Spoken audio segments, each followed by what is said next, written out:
안녕하세요, 서대리입니다. 2021년 11월 서대리의 연금저축펀드는 수익률 3.31%, 금액으로는 41만 7,775원의 수익을 기록했습니다. 11월 주요 국가별 시장지수 수익률이 좋지 않은 것을 감안했을 때 서대리의 개인연금은 매우 선방했는데요. 그 와중에 나스닥만 플러스인 것을 보면서 다시 한번 나스닥의 강력함을 느끼게 되었습니다. 여튼 서대리는 매달 1일 적립식 매수만 하는데도 10월에 이어 2달 연속 3% 이상 상승이라는 기분 좋은 기록을 세울 수 있었습니다. 참고로 2021년 11월까지 누적 수익률은 25%로 20% 초반 수익률을 기록하고 있는 S&P 500과 나스닥을 이기고 있습니다. 다만 미국 ETF 비중이 높은 서대리의 연금계좌가 11월 미국 시장지수와 움직임이 달라진 이유는 11월 30일 주가 흐름 때문입니다.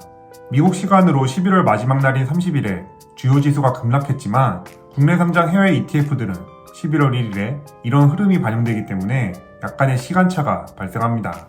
그래서 조삼모사처럼 11월은 높은 플러스를 기록했지만 12월은 시작부터 마이너스로 출발할 것 같습니다. 그래도 계좌 결산 기준이 매월 마지막 날이기 때문에 상승 마감했다는 사실에 일단 기분은 좋습니다. 그리고 이 기준으로 보면 2021년 5월 이후로 6개월 연속 계좌 총 자산이 증가하고 있습니다. 매달 35만원씩 입금하고 기존에 매수했던 ETF들의 주가 상승 덕분에 차트의 파란색 영역과 빨간색 영역의 갭은 점점 더 벌어지고 있습니다. 물론 주가가 오르내리면서 이 차이가 잠시 좁아질 수도 있겠지만 시간에 비례해서 파란색 영역의 크기는 점점 더 급속하게 커질 것이라고 확신합니다. 최근 오미크론발 공포와 파월 의장의 여러가지 발언 등을 통해 언론들은 향후 시장 예측에 분주합니다. 누구는 오른다, 누구는 떨어진다는 의견을 말하면서 데이터를 바탕으로 수많은 근거들을 제시하지만 결국 이 또한 하나의 예측에 불과합니다.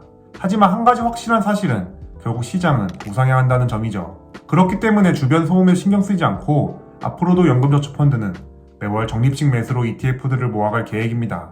이처럼 심플한 투자법만으로도 이전 영상에서 소개했던 것처럼 충분한 연금 자산이 쌓인다는 사실을 제 채널을 통해 증명해 보도록 하겠습니다. 2021년 11월 30일 기준 서대리의 연금저축펀드 종목 현황은 다음과 같습니다.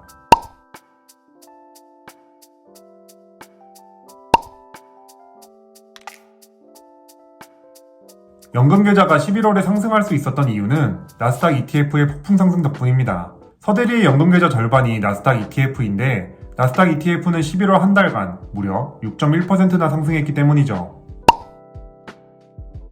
이 덕분에 나스닥 ETF와 안전자산으로 구성된 개인형 IRP의 11월 수익률도 5%나 되는데요. 특히 IRP 계좌의 경우 나스닥 ETF만 투자하고 잊고 사는데 최근 1년 수익률이 미래에셋 상위 5%에 근접한 것을 보면서 굳이 수수료 비싼 테마형 ETF나 펀드 찾으러 다닐 필요 없이 나스닥 ETF로만 투자해도 충분하다는 생각을 다시 한번 하게 되었습니다. 11월도 늘 그랬듯이 월초에 35만원을 입금하고 정해진 비중대로 4개의 ETF들을 매수했습니다. 그리고 11월에는 ETF 분배금도 계좌로 입금되었는데요. 11월 2일에 타이거 미국 나스닥 100, 타이거 미국 S&P 500, 킨덱스 미국 나스닥 100으로부터 총 15,750원의 분배금이 입금되었습니다. 일반 계좌와는 다르게 배당 소득세를 안 떼고 바로 계좌에 꽂혔고 이 돈으로 S&P 500 ETF 한 주를 추가 매수했습니다. 지금은 분기에 16,000원 정도로 배당금이 작지만 이 역시 10년, 20년 후에는 일정 생활비를 커버할 수 있는 수준으로 커질 것이라 확신합니다. 다만 타이거 탑10은 11월에 분배금을 지급하지 않았습니다. 원래는 11월마다 지급했었는데 이번에는 별도의 공지도 없이 은근슬쩍 넘어갔는데요. 개인적으로 규칙적인 운영을 선호하는 서대리다 보니 국내 상장 ETF들의 이런 부분들이 아쉽습니다. 국내 ETF 시장이 정말 엄청난 속도로 커지고 있지만 특히 분배금 지급이 불규칙하고 제대로 지급하는지도 의심스러울 때가 많았다 보니 연금계좌가 아닌 일반 계좌에서는 투자하기가 꺼려집니다. 그래서 일단 이에 대한 시위로 타이거 탑10은 전량 매도 후 그나마 분기 배당을 잘하고 있는 미국 ETF들로 변경할 계획입니다. 이렇게 점점 연금계좌에서 투자하는 종목들이 줄어드는 모습을 보면서 튜닝의 끝은 순정이라는 말이 다시금 생각나는데요. 연금계좌 투자를 시작했던 2019년만 해도 투자하는 ETF가 8개가 넘었습니다. 그러다가 이제는 4개로 압축이 되었죠. 결과는 쪽이긴 하지만 이것저것 필요 없이 그냥 S&P 500과 나스닥 ETF로만 모아갔어도 충분했다는 사실을 2년의 시간을 통해 깨닫게 되었습니다. 사실 이 이야기는 수능 만점자가 교과서 위주로 공부했어요 라고 인터뷰한 것처럼 다들 이론으로는 귀에 피가 날 정도로 많이 들었던 내용일 것입니다. 하지만 돌고 돌아 이렇게 직접 몸으로 체감해야 진짜 진리였다는 것을 깨닫게 되죠.